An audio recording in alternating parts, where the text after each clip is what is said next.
that have been themed Food for Thought. And basically each of the events are an opportunity for us to consider some of the deeper questions of life that you might not get a chance to think about in everyday life. And there's a range of events going on. Some of them are geared towards some more kind of conceptual or intellectual objections or questions about the Christian faith or what the elements of the Christian faith is about. The next couple of days we've got a lunch bar tomorrow that says, that looks at the evidence for why we can trust the Bible. The lunch bar on Friday will look at the evidence for the resurrection. Tonight I'm going to do something slightly different and do a more straightforward presentation of the claims of the Christian faith, so that the message of the Christian faith itself is shared and you can kind of have a bigger understanding of what it is exactly that we're talking about. The title of this evening's talk is, Does Jesus Make a Difference? And given that I am a Christian, I'm assuming that you're expecting my answer to be yes, and I'll assure you that it is going to be yes. But I want to come at this question in a slightly roundabout way. I wonder if any of you have heard of the story of Professor T.H. Ick. Now, Ick had a somewhat unusual rise to fame. He was born, unfortunately, as one of the dumbest people that has ever lived, and at primary school it was just a little bit awkward for his parents because he just couldn't grasp even the most basic things. He was asking the most embarrassing questions.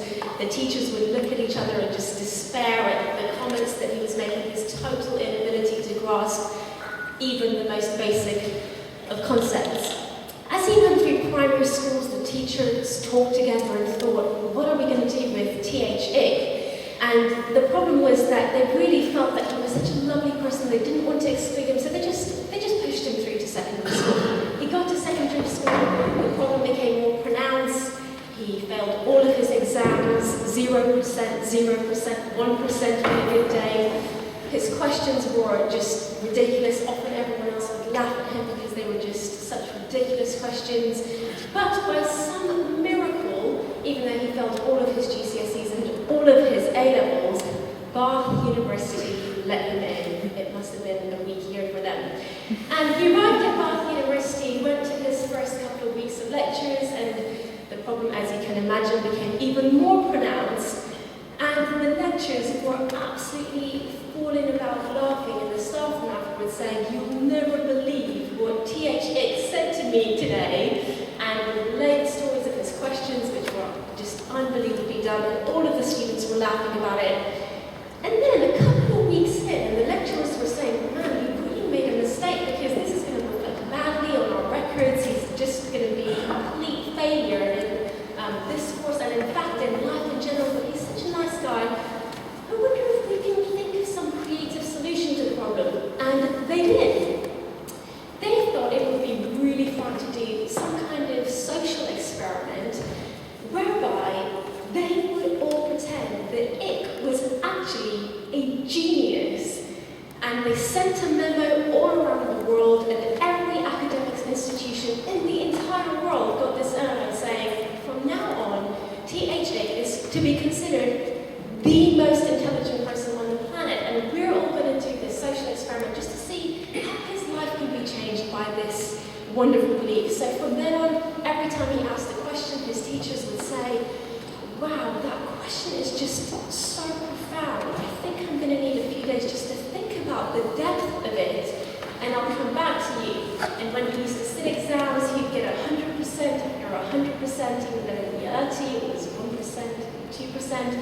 He passed with first-class honours degree. He was given the highest mark at Bath University that year, although in fact the reality was that they'd never seen a mark so low in their lives.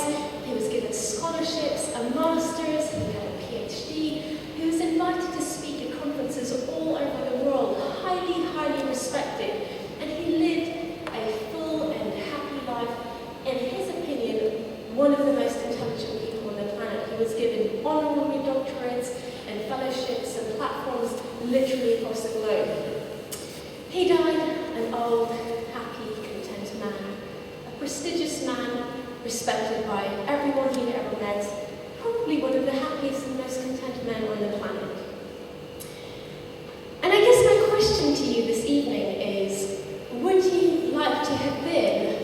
Professor T.H. Ick. Does his life seem in any way appealing to you? Would you be willing to be happy or to have a level of contentment if it was actually, even without your knowledge, completely based on an illusion or a lie? See, that worked for Ick. His life worked for him. The lie worked for him. He was very happy, but my question to you is, would you be happy with that life? Now, when people ask Christians, does Jesus make a difference? What they're expecting Christians to say is, well, yes, of course he makes a difference. He makes me feel so peaceful. Relationship with Jesus makes me feel so happy. I feel such comfort because of Jesus. I have such a hope for tomorrow. I feel strengthened because of my relationship with Jesus. And a lot of people kind of listen to that stuff and they kind of think, well, Christianity is basically just like an emotional crutch for people who are weak. And incidentally, I have absolutely no problem with that, in that, yeah, I do feel weak. I have no problem admitting that. And I could do with all the help that I can get, so I don't mind if it acts as a crutch in a broken world with broken lives. But can you see that there's an assumption there that effectively that Christians are saying that my relationship with Jesus makes this experiential difference and I feel happy and content. And I guess incidentally, actually, I should say, that is true. That is my life story, that being in relationship with Jesus does mean all of those things, that I feel so much happier, I feel content, I feel peace even in really unsettled times. I feel what the Bible calls unexplainable joy, even in times of great suffering. So it's true that that experiential component does exist, that there is that difference that you're expecting Christians to say it makes. But I guess in the question there's this flawed assumption that what Christians are effectively saying is that Christianity is true because it works. Christianity is true because it works. And actually what I guess I'd like to suggest to you this evening is that it's actually the other way around. Christianity works because it's true. That's what Christians are actually saying. They're not saying, oh, I think this is true because it works in my life. They're saying, it works in my life because I found it to be true. Does Jesus make a difference? Yes. He doesn't just make a difference. He makes all the difference in the world. He, being in relationship with Jesus, totally reconceptualizes how you see everything else, but only because he is true. Now, there are many unique claims that the Christian faith makes, and I'd like to just pick up on one of them. Some of you may have heard it's a true story of G.K. Chesterton writing into the Times. Early in the 1900s, the Times newspaper ran an article that asked the question in the headline, "What's wrong with the world?"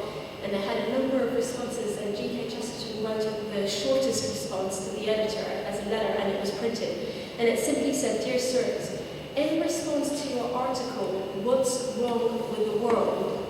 I am, yours sincerely, G.K. Chesterton." And interestingly, this lunchtime, for those of you who were there, we had a lunch bar on suffering that explored some of the brokenness of our lives and the brokenness that's inside as well.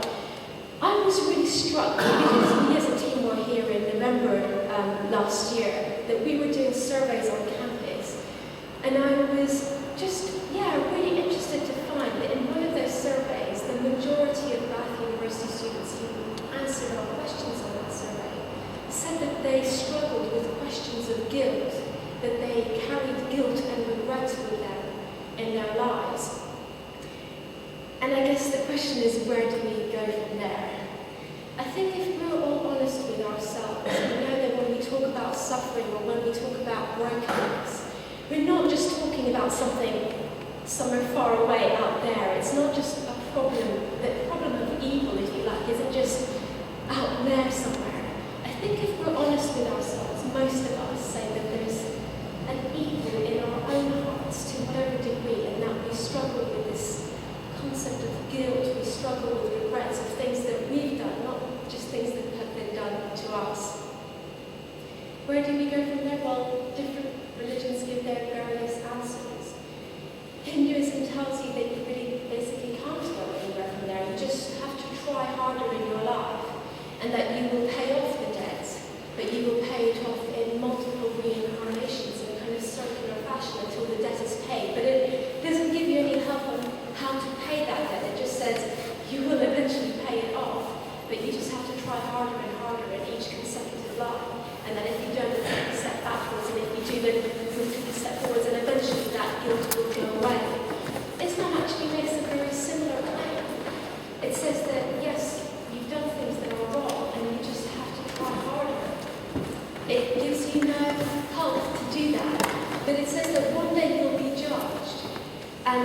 only good enough people will get to heaven, and it's just up to you. You have to work harder. You have to wipe away that stain from your life yourself. Atheism tells you there's no stain to wipe away. It's just in your mind. You've been socially conditioned to believe that there is these things to feel guilty about, but it's not there. Don't worry about it. There's probably no God, so don't worry about it. Just enjoy your life. Buddhism tells you it's an illusion. There's no such thing as good or evil. There's no such thing as right or wrong, good or bad.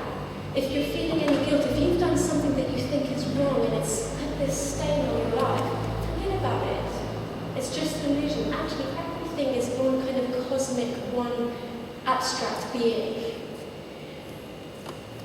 I have to say that I look at these various frameworks and find them deeply unsatisfying, because the reality is there is a stain on my life, and no amount of trying harder is going to take it away. No amount of meditation is going to convince me that it's an illusion, and no amount of telling myself I've been socially conditioned is going to make me feel any better about it. I know that there's evil in my own heart that I can't deal with myself. And Jesus speaks into this situation in a completely unique message that is really breathtaking in its implications, and that's why, for me, he makes all the difference. This, in a nutshell, is the Christian gospel. The gospel, which is the words, it basically means good news, tells us that we have sinned, that that's real, that you don't have to pretend that guilt away, you don't have to pretend it's not there. You have done things that are wrong, and that's actually very serious. That's real. The evil is real. The suffering is real. The brokenness is real. But it also tells us, unfortunately, that no amount of trying harder is going to fix that situation, that you can't wipe the stain away from your own life. And it tells us that that stain does need to be paid for. The debt does need to be paid.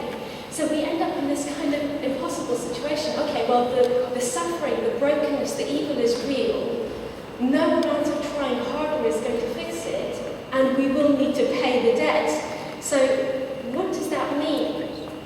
And the Bible basically tells us this, that we were made for relationship with God, but that this evil, this, what the Bible calls sin, has torn us away from God, and that we can't do anything about it. But this God who created us, really loves us. He is love, the Bible tells us. And because of his great love for us, he made a way himself.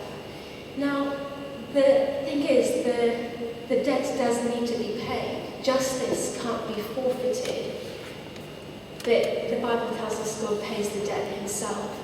That's why probably the most famous verse in the Bible is John 3:16, that says, "For God so loved the world, he gave his one and only Son, that if you believe in him," in other words, if you put your trust in him, you won't die but have eternal life.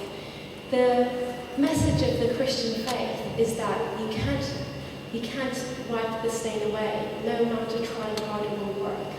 But you can trust in God who paid the debt on your behalf. And in trusting him, in trusting that that debt has been paid by him, you can accept that payment and you can walk back into a relationship with him. And actually what's incredible about that is as you walk back into that relationship with him, it totally transforms you so that actually you find that you're living a different way and living a different life. If this is true, then it doesn't just make a difference, it makes all the difference in the world. So it's no wonder that Christians talk about this incredible sense of hope and peace and joy, because they're saying we've been reconciled to God and our guilt has been dealt with, not because of anything we've done, not because we tried harder, not because we ticked all the right boxes, but because we simply met a God of love who loved us so much that he paid the debt himself. If it's not true, then it's completely worthless and it's completely useless, and you shouldn't waste a second of your life on it, because no one wants to be THA. If it's not true, it might make you happy, but it's completely meaningless and it's completely empty because it's just an illusion. And I guess I just want to end with that thought, and I want to kind of pick out two possible groups of people in this room. It might be that actually you've encountered the Christian faith in other people, or people who have told you about the Christian faith, and actually you find it very appealing. It might be that you've thought, actually, I do feel that there is this thing in my own heart, this stain that I cannot wipe away, and it would be incredible if it could be wiped away. Maybe you think, actually, I could do with all the help I can get. I'm looking for joy, I'm looking for peace, I'm looking for comfort. But you've been held back because you've thought that what Christians are saying is that it's true because it works, and you thought, well, that doesn't work for me, I want it to be true, it needs to be true. And you thought, well, I don't want an emotional crutch if it's based on an illusion. I guess my encouragement to you is I found that it works because it's true. And I'd really encourage you to speak to any of the Christians in the room. Some of them are wearing these grey t-shirts that say food for thought on them. Talk to them, ask them your questions, investigate the Christian faith, because you may find that you gain the whole world with it, because it's true and it works. Or you might be here and you may be thinking, actually, I don't feel any need for this at all. I feel very happy with my life, I feel very content, I'm actually totally at ease how I am, I don't feel any guilt, I don't feel any regret. If that's you, I guess I just want to raise the question, is it possible that you are ick in my story? Is it possible that you are very happy, but you've based your whole life on an illusion? I want to really encourage you, think about what reasons you have for believing the framework that you believe. Whatever religion that is, or whether it's your own made-up kind of set of beliefs, do you have good reasons for believing what you believe? And I'd really encourage you, maybe even just over the course of this week, why don't you consider the claims of the Christian faith? Why don't you come particularly the lunch bar tomorrow and on Friday and tomorrow evening as well, where the talks are going to be looking at more of the evidence and more of the intellectual questions around the Christian faith, and consider, is it possible that this is true? Because if it's true, then it makes all the difference in the world.